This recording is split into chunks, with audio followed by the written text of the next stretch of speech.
nechtadir xato chiqdi. Tekshiryapsiz A, B, C misol uchun xatolarning yoniga to'g'ri kalitni to'g'ridan-to'g'ri o'quvchilar nima qiladi, ko'chirib qo'yadi. Lekin bu eng katta xato.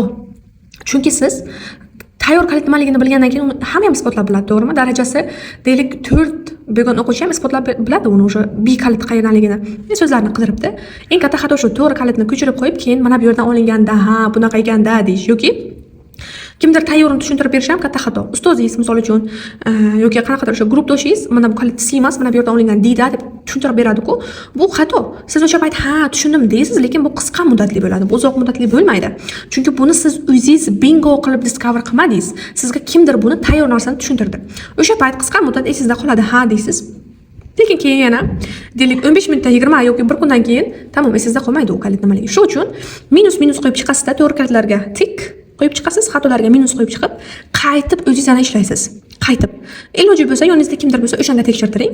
Ba'zilarning xotasi kuchlida, mana tekshirayotgan payt A emas, C ekan, ha, C ekan esda qoladi, yozmasa ham esda qoladi. Shuning uchun kimdirgadir tekshirtirib olsangiz, esingizda qolmaydi, albatta, bilmaysiz-ku kalit nimaligini.